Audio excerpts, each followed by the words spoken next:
Hey everybody, Finer Print. I'm getting sick and tired of getting my heartstrings tugged at by the people at the Anne Frank Center for Fairness and Mutual Respect, telling all of us that since Anne Frank was denied refugee status, that it is comparable to what's happening today.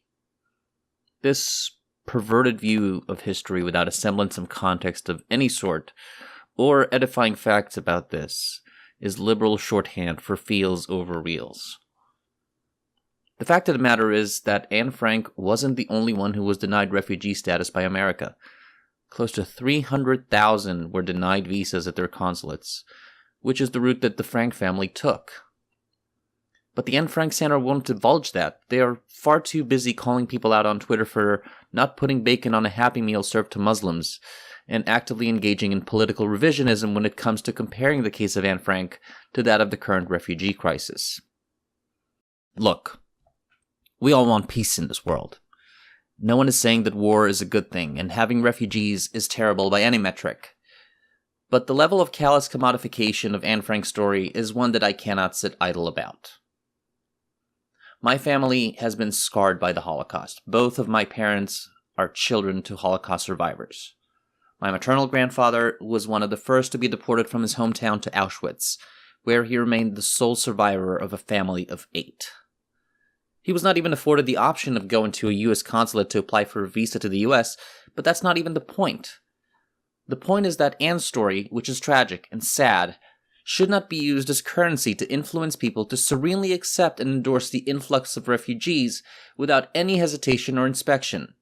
And this is where the context comes in. While people will be reluctant to admit this, there's a reason there is a temporary moratorium that Trump is trying to achieve with his travel ban.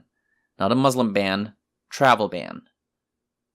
Terror attacks across the globe are growing in both scope and intensity, as well as frequency, and there seems to be no abatement in sight. These refugees don't come from systemic extermination like the one Anne Frank faced. They come from a civil war-torn region. Now, I'm not saying that war is a good thing, again, but consider the fact that Anne Frank and the Jewish people of Europe in general were far from being a threat to anyone, despite the Nazi propaganda machine. They had no provable track record of terrorism or religious fanaticism, nor were they violent.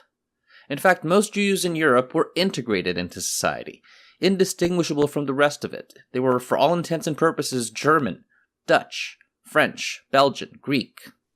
The same cannot be said about the refugees coming in today, nor can it be said about the existing population of Muslims around the globe who do not live in Muslim countries, and the evidence is mounting.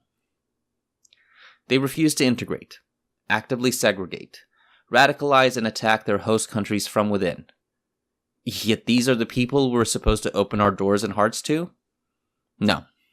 I refuse to be manipulated by a center that purports to be about fairness and mutual respect, when they refuse to be fair about reality or respect history. I'm the Finer Print. Peace.